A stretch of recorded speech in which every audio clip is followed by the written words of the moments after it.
पुणे शहरातील स्वारगेट आगारात एका महिलेवर बलात्कार केल्याचा आरोप असलेल्या दत्तात्रय रामदास गाडे याला त्याच्या मूळ गावाहून म्हणजेच गुणाट येथून अटक करण्यात आली। मात्र अटकेनंतर 2 दिवसांनी आता एक वेगळाच वाद गावामध्ये सुरू झाल्याचं कळतंय। पोलिसांनी जाहीर केलेली 1 लाख रुपयांची बक्षिसाची रक्कम ही गावकऱ्यांमध्ये वादाचं कारण ठरतेय आणि म्हणूनच आता गुणाट गावच्या सरपंचांनी एक मोठा निर्णय जाहीर केलाय। नेमकं हे प्रकरण काय ते आपण या व्हिडिओच्या माध्यमातून सविस्तर जाणून घेऊयात। नमस्कार, आपण पाहत आहात लोकसत्ता लाईव्ह। पुणे शहरापासून सुमारे 75 किलोमीटर अंतरावर आणि शिरूर पासून 20 किलोमीटर अंतरावर असलेलं 3500 लोकसंख्या असलेलं गुणाट हे गाव। पुण्यातील स्वारगेट बलात्कार प्रकरणातील आरोपी दत्तात्रय गाडे हा सुद्धा याच गावचा रहिवासी।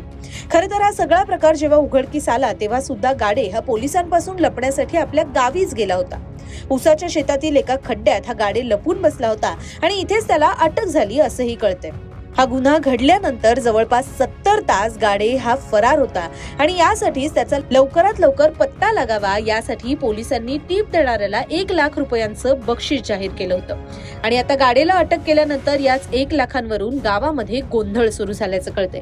गुणाटचे सरपंच रामदास काकडे यांनी माध्यमांशी बोलत असताना असं सांगितलं की अनेक ग्रामस्थ गाडेला आम्हीच पकडून दिलं, त्याच्या संबंधीची माहिती आम्हीच पोलिसांना दिली असा दावा करतायत आणि म्हणूनच ही बक्षिसाची रक्कम नक्की द्यायची कुणाला याचा गोंधळ निर्माण झालाय। हे टाळण्यासाठीच आम्ही आता ग्रामपंचायतीची एक सभा घेणार आहोत आणि तिथे आम्ही हे जाहीर करणार आहोत की या बक्षिसाच्या रकमेचा 1ही रुपया आम्हाला नकोय।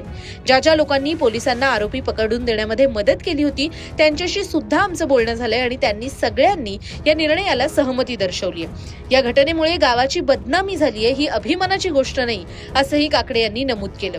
दरम्यान आरोपीला पकडण्यासाठी गावकऱ्यांनी पोलिसांना कशी मदत केली याविषयी सुद्धा सरपंचांनी माहिती दिली आहे। ते म्हणतात की पोलीस शिक्रापूर आणि शिरूर मध्ये आरोपीचा शोध घेत असल्याचं आम्ही ऐकलं, मात्र नंतर गुणाटचं नाव सगळीकडे पसरायला लागलं आणि गावकरी चिंतेत पडले। त्यानंतर आम्ही पोलिसांना त्यांच्या शोध मोहिमेत मदत करण्याचं ठरवलं।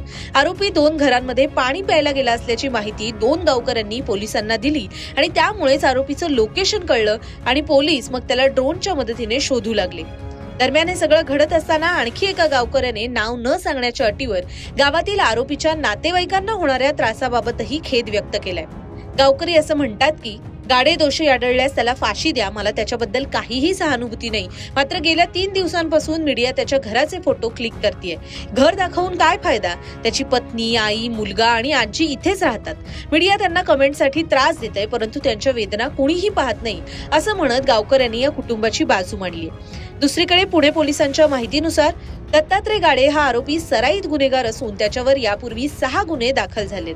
तर आरोपीच्या वकिलांनी न्यायालयात केलेल्या दाव्यानुसार गाडे यांनी पीडितेवर बलात्कार केला नसून दोघांमध्ये सहमतीने शारीरिक संबंध होते असं सुद्धा सांगण्यात येते। दरम्यान आरोपीचा चुलत भाऊ शुभम गाडे यांनी सुद्धा गाडे निर्दोष असल्याचा दावा केलाय। तो घाबरला म्हणून तो 2 दिवस पळून गेला असं सुद्धा शुभम गाडे म्हणाला। सध्या आरोपी दत्तात्रय गाडे याला 12 मार्च पर्यंत कोठडी सुनावण्यात आली असून पुढील सुनावणीत नेमका काय निर्णय होतो हे पाहणं आता महत्त्वाचं ठरणार आहे। याविषयीचे सर्व अपडेट्स जाणून घेण्यासाठी लोकसत्ता.com या साईटला आणि लोकसत्ताच्या YouTube चॅनलला आवर्जून सबस्क्राईब करा। पाहत रहा लोकसत्ता लाईव्ह।